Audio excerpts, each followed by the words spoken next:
Bunny Trouble by Hans Wilhelm.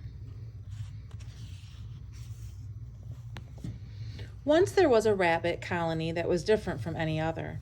The rabbits here were in charge of decorating all the Easter eggs for the Easter Bunny to deliver.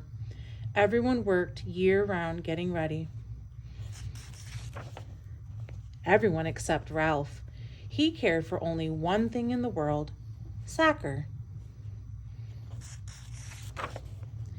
It worried his mother and father. It worried the other rabbits in the colony. It worried his teachers in the school where all the young rabbits went to learn egg decorating. Where was Ralph while everyone else was hard at work in the classroom? He was outside working on his fancy footwork. It worried his sister Lisa, especially when he ruined her birthday party. Lisa loved Ralph more than anyone else in the world, but she knew that one day he would get into trouble. He just didn't fit in. Each year as Easter approached, everyone got busier and busier.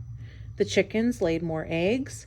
The painters, the jelly bean makers, and the basket stuffers all worked overtime. Ralph had to work too, but he had a hard time keeping his mind on his job. Instead, he was thinking about place, kicks, and he tried just one. Oops! Over went a full basket of eggs. The exhausted chickens groaned. The rabbits shouted at Ralph, "Go play soccer on the other side of the trees so we can finish our work in peace," they said. Ralph was glad to go. He went off to play by himself on the other side of the forest. That night he did not come home. His mother wept and wrung her hands. Where could he be? She wondered. And with Easter just 2 days away. Morning came. Still Ralph had not come home. Lisa slipped out to search for him. She found him not far away, locked up in a cage. A farmer had caught him while he was practicing his dribble in the cauliflower field. "The coach always told us to look where we were going, not at our feet," Ralph joked sorrowfully. "Don't worry," Lisa told him. "I'll go and get help." She ran back, past the busy rabbits, calling, "Mama, Mama, we must save Ralph. The farmer has caught him and is going to make him into Easter dinner." "Oh, I knew that Bunny would get into trouble someday," wept Mama as she followed Lisa to Ralph's cage. It had thick bars and a heavy padlock. "We'll never get him out of there," moaned their mother when she saw Ralph inside. "Of course we will," said Lisa firmly. "I think I can get the lock open." Lisa worked for hours, but the lock refused to be picked. The bars wouldn't bend. The door couldn't be pried off. "If I ever get free," whispered Ralph, "I promise I will never play soccer again." "No, Ralph," said Lisa. "You want to be a soccer player, and you will be too, but you also have to help with the eggs." "And not be such a nuisance," added Mama.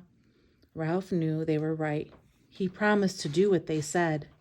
Hours passed. Suddenly Lisa cried, "I've got an idea that will do the trick, but we have to hurry." Lisa and Mama ran all the way home. In no time, Lisa was back carrying a small bundle under her arms. She squeezed it carefully through the bars of Ralph's cage.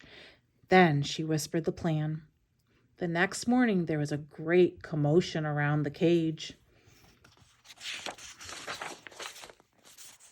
Inside it, next to Ralph, was a basket of the most beautiful Easter eggs anyone had ever seen.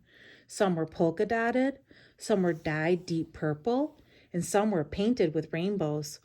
The farmer's children gathered around. "He must be the Easter Bunny," they exclaimed with wonder. "How else could he have gotten those eggs? We must let him go or there won't be any Easter for us." So the farmer opened the cage door. Ralph ran home as fast as he could. But he didn't forget Lisa's words. He did try harder with his painting. Ralph even became known for one special design, which he did far better than anyone else, and almost as well as kicking, passing, and scoring.